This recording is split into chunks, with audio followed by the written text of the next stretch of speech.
তোমার নাম কি? মোহাম্মদ ইয়াসিন। ইয়াসিন। বয়স? বয়স 22। বয়স 22 বছর। এমনি কোথায় থাকা হয়? কোথায় থাকা হয়েছিল আগে কমলাপুর। কমলাপুরে কত বছর ধরে? 4 বছর ধরে। 4 বছর। এর আগে কোথায় ছিল? এর আগে তো মনে করেন খালার দ্বারা মানুষ হয়েছিলাম, খালা বাইচা ছিল। আচ্ছা আচ্ছা, কি সমস্যা নিয়ে আসছো এখানে? চর্মরোগ। চর্মরোগ। কোথায়? এখানে দুইটা হাতে আর কোথায় আছে এরকম আর সমস্যা? বুকে আছে সুলুম। হ্যাঁ, পায়ে বা অন্য কোথাও কি এই চুলকানির সমস্যাটা আছে? না, এটা কি খুব বেশি চুলকায়? এটা বেশি চুলকায় রাইতে ঘুমানোর সময়। আচ্ছা আচ্ছা, আগে কি এগুলো ছোট ছোট ফুসকুড়ি দানার মতো ছিল? পানি বের হতো? পানি বের হতো।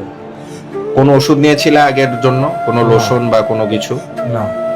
আচ্ছা, ওর এখানে যে স্কিন কন্ডিশনটা হয়েছে সেটা হচ্ছে যে ওর হাতের আঙ্গুলগুলোতে এবং পায়ের আঙ্গুলে স্ক্যাবিস নামে একটা চর্মরোগ হয়েছিল। সেই স্ক্যাবিসটা ক্রনিক্যালি অনেক দিন ধরে থাকাতে এটা হচ্ছে চামড়াগুলো পুরু হয়ে একটা আমরা বলি যে ডার্মাটোলজিক্যাল কন্ডিশন, লাইকেনিফিকেশন হয়ে গেছে। তো এখন আমরা ওকে স্ক্যাবিসের ওষুধ দিব আর হচ্ছে একটা ক্রিম দিব, সেটাও হচ্ছে ইউজ করবে। আর বুকে কি সমস্যা এটা একটু দেখাও তো।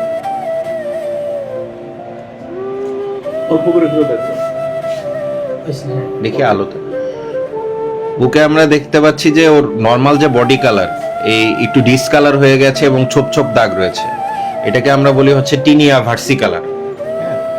তো ওর এখানে আমরা যেটা দেখছি যে দুই ধরনের আমরা ডিজিজ পেলাম, একটা হচ্ছে স্ক্যাবিস উইথ ক্রনিক লাইকেনিফিকেশন আর হচ্ছে টিনিয়া ভার্সিকালার।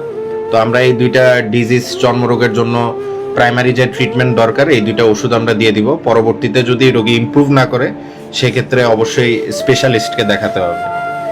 আর কি সমস্যা আছে তোমার শরীরে? অন্য কোনো আর কি প্রবলেম? কোনো সমস্যা নেই, খালি এটা আর বুকের এটাই দুটাই। আচ্ছা, তো আর খাওয়া দাওয়ার কোনো রুচির সমস্যা বা অন্য কিছু? না।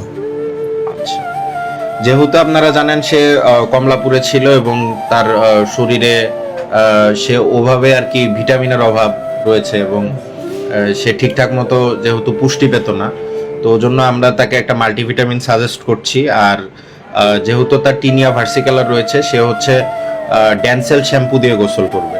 হ্যাঁ, যেটা কিটোকোনাজল 2% বলি, সেই শ্যাম্পু দিয়ে গোসল করবে।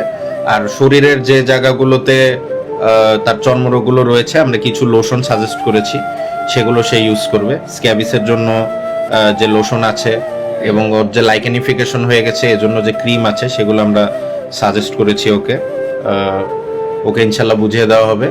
ও এখন ডেল্টা হেলথ কেয়ার রামপুরা লিমিটেডের ইমার্জেন্সিতে রয়েছে।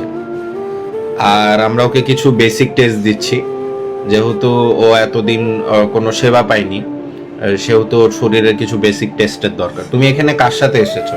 আমাকে ইয়াসিন ভাইয়ের সাথে। উনি কে হয়? উনি আমার হবু বউ। আচ্ছা, ঠিক আছে। আমি যে ওষুধগুলো সাজেস্ট করেছি এবং যেভাবে তোমাকে বলেছি ওভাবে ইউজ করলে আশা করি ভালো হয়ে যাবে। এরপরেও যদি ইমপ্রুভ না করে 14 থেকে 21 দিন পরে একজন স্পেশালিস্ট মানে চর্মরোগ বিশেষজ্ঞকে দেখাতে হবে। ঠিক আছে, ধন্যবাদ।